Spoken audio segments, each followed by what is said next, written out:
आम तो हमारे बुजुर्ग कहते हैं कि पाकिस्तान भी क्या मुल्क है कि 70-73 साल से इसको खाया जा रहा है, फिर भी ये कायम है। तो ये आप देखिए कि ये ब्रॉड शीट कामिल वसूवी वो अपना कट लेकर चलते बने, फिर ये पता चल रहा है कि जी अली जफर जो आए थे वो मांगते थे कि जी मुझे कितना कट बीच में से मिलेगा। कामिल वसूवी इल्ज़ाम लगाते हैं जी उनके पास जो लोग आए थे वो $1 अरब का जो चक्कर था उसमें वो कट कोई मांग रहे थे। तो हर कोई अपने कट के चक्कर में पाकिस्तान का कट लगा गए। तो ये क्यों होता है बाबर डोगर साहब कि हर कोई लूटने आता है इस मुल्क में और लूट कर चला जाता है। यहाँ वो देखते हैं कि ठग है, ये जिस तरह ये अंग्रेज ठग के चले गए, अब यहाँ से लूटते हैं, बाहर पैसा ले जाते हैं, कोई कंपनियां बोले जाते हैं, मल्टीनेशनल कंपनियां। अब तो पीपल्स पार्टी और नून लीग की माफिया है ना जो लूट के चले जाते हैं। अब तो इमरान खान साहब की हुकूमत सर माफिया अलग है, देख ले, रेकोर्डिक का देख ले, हमने तो अपने पैरों पर खुद कुल्हाड़ी मारी इंटरनेशनल कोर्ट्स में, फिर हमारी एक रुसवाई भी होती है, जुर्माने अलग होते हैं, कहाँ जाए। अब मुझे एक बात बताएं कि ये क्या मुल्क है कि रिकॉर्डिक यहाँ पर एग्रीमेंट करता है, बाद में आपकी सुप्रीम कोर्ट वो एग्रीमेंट स्ट्राइक डाउन कर देती है, वो इंटरनेशनल कोर्ट में जाता है जहाँ पे $5 अरब आपको जुर्माना हो जाता है। अब मुझे एक बात बताएं कि पाकिस्तान एक $5 अरब पे करने की सकत है हमारे अंदर। सर 20 अरब सर टोटल हमारे पास डॉलर है, टोटल उसकी आउट ऑफ स्टेट बैंक के पास 12 अरब। अब उसका रिजल्ट क्या है कि आपकी पाकिस्तान से बाहर जितनी पाकिस्तान की प्रॉपर्टीज़ हैं वो सारी अटैच हो गई हैं। रोजवेल्ट होटल अटैच हो गया, पेरिस होटल अटैच हो गया, कीमती प्रॉपर्टीज़ जो थी वो अटैच हो गई। पहले कुछ नहीं था, अदारे वो रोजवेल्ट होटल और जो पेरिस होटल था उसको पहले आपने प्राइवेटाइजेशन लिस्ट में रखा हुआ था कि उसे पीए की लाइबिलिटीज़ पे करेंगे। लाइबिलिटीज़ तो वहाँ की वहाँ खड़ी हुई हैं और वो होटल जो है वो एक नई मुसीबत गले में पड़ गई है। सर एग्रीमेंट जो करते हैं वो एग्रीमेंट करके अपने किक्स बैक लेके चले जाते हैं और बाद में ये जो खमियाजे हैं वो सारे पूरी कौम को भुगतने पड़ते हैं। फ्रांस में आबदोजों का स्कैंडल आज तक चल रहा है, वहां पर अब तक सजाएं हो रही हैं, लोगों को पकड़ा जा रहा है। यहाँ खत्म हो गया, हाँ जी यहाँ पर खत्म हो गया, वो कितने मिलियन डॉलर्स बार एक बात की जाती है कि जी लंदन में $1 अरब का एक अकाउंट पड़ा हुआ है और वो किसी पाकिस्तानी का है। अब अंदाज़ा लगा लें कि ना उस पाकिस्तानी का कोई नाम लेने की जरूरत कर रहा है, ना कोई ये कह रहा है कि जनाब वो हमें बताएं, वो पैसे हम वापस लेके आएँ, कोई एफर्ट कर लें उसके लिए। बाबा कावे मुस्फी कह रहा है कि जी वो एक अकाउंट पड़ा हुआ है, डिस्कशन भी हो रही है, लेकिन किसी की जरूरत नहीं हो रही कि उस बंदे का नाम ले जिसका ये अकाउंट है। अब ये कौन बंदा है, इतना पैसा कहाँ से आ गया, कैसे वो लंदन ट्रांसफ़र हो गया और क्यों नहीं उसका नाम लिया जा रहा, उसके पीछे कौन लोग हैं, कौन से ऐसे ताकतवर लोग हैं जो नहीं चाहते कि ये बंदा जो है वो सामने आए या ये पैसा पाकिस्तान आए। दूसरी तरफ जिन्होंने लूटा है उनसे तो आज तक $1 रिकवर नहीं हो सका, ना जरदारी साहब से हुआ, ना नून लीग से हुआ, ना किसी और से हुआ।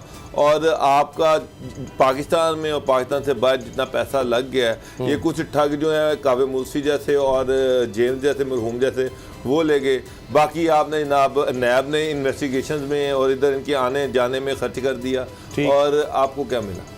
कुछ भी नहीं। अच्छा अब ये अब बात फिर आ गई इस कमीशन पे, इंक्वायरी कमीशन पे। अब मुझे ये नहीं समझ आ रही कि ये इंक्वायरी कमीशन करेगा क्या। अब और एक नई कंट्रोवर्सी जन्म ले रही है, इसका मैंडेट क्या है, इसने खोजना क्या है, सारी चीजें तो सारी कौम के सामने है। अच्छा अब सर एक केस है ख्वाजा आसिफ का चल रहा है, अब वो गिरफ्तार हैं, 14 रोज़ा जुडिशल रिमांड पर उनको अब जेल भेज दिया गया है। लेकिन अब जो चीज़ें सामने आ रही हैं, मसलन एक उनका रेस्टोरेंट पता लग गया है जी कि जी बैरून मुल्क एक रेस्टोरेंट भी इन्होंने बना रखा है। फिर कहा जा रहा है कि जी तनख्वाह और रेस्टोरेंट की आमदनी 13 करोड़ 60 लाख है, ज़ाती अकाउंट में करोड़ों रुपए जमा हुए हैं। बहरहाल अब उनको 14 रोज़ा जुडिशल रिमांड पर जेल भेजा गया है। लेकिन एक और केस है हमजा शहबाज साहब का। मैं जब ये जो हेयरिंग हुई हमजा शहबाज और शहबाज शरीफ की, मैं अदालत में मौजूद था और यही अदालत एहतसाब अदालत नंबर 2 और ये जवादुल हसन साहब की अदालत थी। तो उसमें भी जब उसके बाद बात हुई ताड़स से, वो कह रहे थे हम अब सुप्रीम कोर्ट में गए हुए हैं, हमजा शहबाज का केस जैसी वहाँ से ज़मानत होती है हमने फिर शहबाज की भी ज़मानत की दरख्वास्त हमने देनी है, फिर उसके बाद हाई कोर्ट में पहले वो फैसला हो जाए। ये तो उन्होंने वापस ले ली और दरख्वास्त ही खारिज हो गई हमजा शहबाज की। ये असद खरल सब समझ नहीं आती है ये क्या प्लान है, क्या टैक्टिक्स है। ये जिस तरह शहबाज शरीफ साहब ने डेलिबरेटली दानिस्ता अपनी दरखास्त वापस ली और वो जेल में आराम से बैठे मजे कर रहे हैं जी, हमजा शहबाज ने, उनके वकील ने दरखास्त खुद वापस ली है। क्यों? दरखास्त जमानत के लिए जो सुप्रीम कोर्ट गए थे, जो आपने कहा साहब अदालत में उन्होंने बताया भी, जनाब हम सुप्रीम कोर्ट गए हुए हैं, तो जब अदालत ने कहा कि मेरिट की बुनियाद पर आप लड़ना चाहते हैं या हार्डशिप की बुनियाद पर, जिस पर इनके वकील अमजद परवेज साहब जो है उन्होंने कहा कि हम हार्डशिप जो है उस पर जमानत मांग रहे हैं, 1 साल 7 माह से मेरा मौकल जेल में है।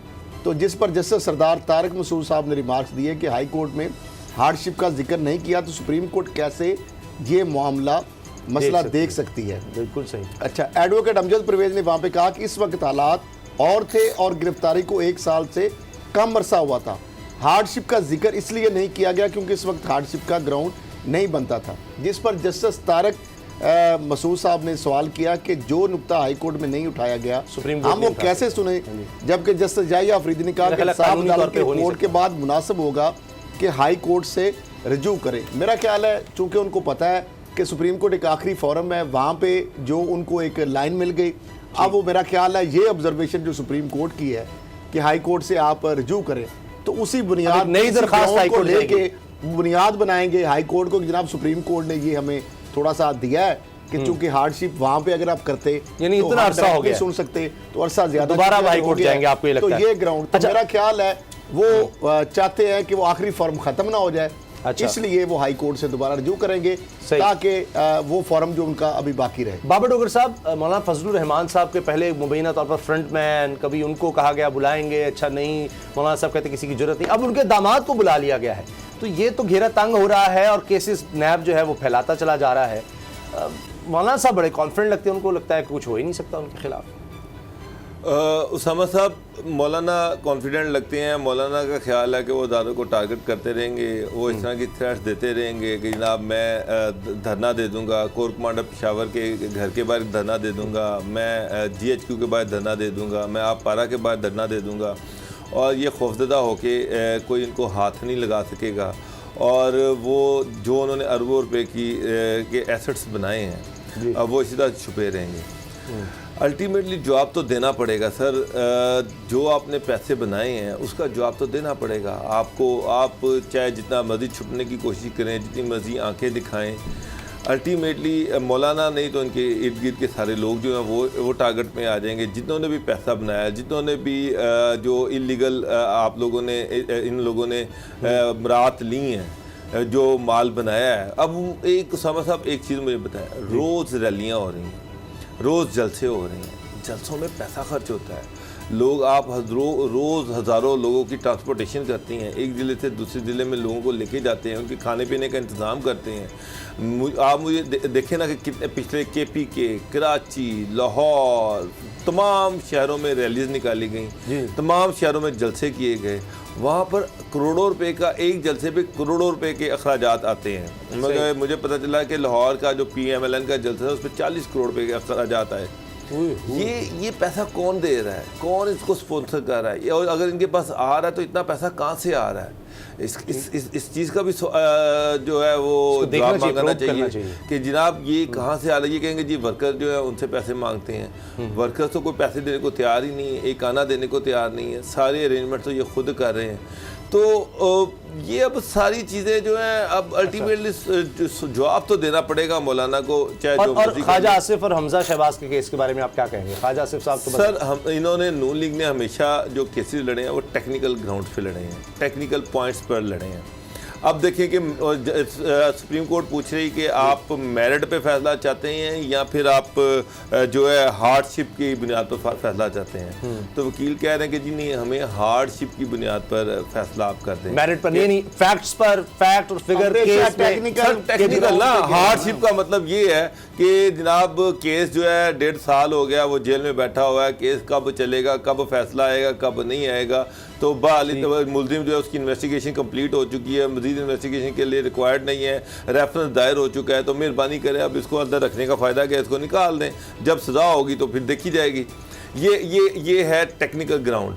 अब मैंने देखा है हिल मेटल देख लें, हुदैबिया पेपर मिल देख लें, सुप्रीम कोर्ट में कतरी ख़त देख लें, या जितने भी इनके केसेस हैं, जितने भी केसेस हैं, शहबाज शरीफ जो है जब इनको कोर्ट बुलाती है वहाँ पर जो इनके जवाब हैं, तमाम चीज़ें टेक्निकल ग्राउंड पर की जा रही हैं। सॉलिड चीज़, जो सवाल पूछा जा रहा है, जो आप पे चार्ज लगाया जा रहा है, जो करप्शन के इल्जामात लगाए जा रहे हैं, उसका इनके पास कोई जवाब नहीं है, कोई जवाब नहीं है। मुजाहिदी भी वो टाइम बार्ड था कि जी पुराना हो गया केस, अब दोबारा खोला नहीं जा सकता। इसके ये कहते हैं जी कि हम जो है ये केस मेरिट पे लड़ेंगे, ये इल्जामात गलत हैं और अपनी जो इनोसेंस है, अपनी जो मासूमियत है, उसको ये डिफेंड करते हैं कि जी हमारा इसमें से कोई लेना देना नहीं है। ये जो मनी लॉन्ड्रिंग के केसेस हैं 7 अरब के या 50 करोड़ रुपए के, इसमें उसकी कोई इन्वॉल्वमेंट नहीं है, उस पर वो बात नहीं कर रहे।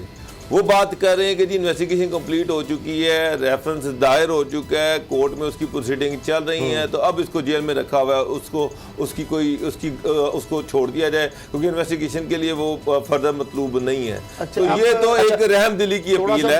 ये टेक्निकल ग्राउंड में बता दूं कि जल्दी से ब्रेक साहब के जो दामाद है ना फयाज अली, जिनको जी 28 जनवरी को बुलाया गया नैब खैबर पख्तूनख्वा में, और वो बेसिकली साहबजादे हैं हाजी गुलाम अली जो साबिक सेनेटर हैं। जी जी, तो वो पब्लिक ऑफिस होल्डर उनके वालिद भी रहे हैं, तो उस हवाले से उनके में भी डिपेंडेंट और उस चक्कर में भी आएगा।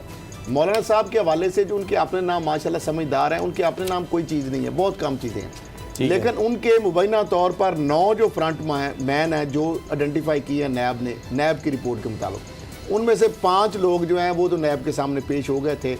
उसके बाद 4 लोग उस वक्त तक पेश, शायद कल आज में हो गए हो, मैंने चेक नहीं किया दोबारा। 4 लोग जो अभी पेश होना रहते हैं। अभी उनके दामाद को बुला लिया गया, उनके भाई के मामला भी है, क्योंकि वो जो सरकारी अफसर थे किस तरह वो डिप्टी कमिश्नर कराची लगे रहे, जबकि वो लग नहीं सकते थे रूल्स एंड रेगुलेशन के मुताबिक या मुल्की से लेके अब तक सब कुछ मिसयूज ऑफ अथॉरिटी या मिसकंडक्ट के वो मुर्तकिब हुए।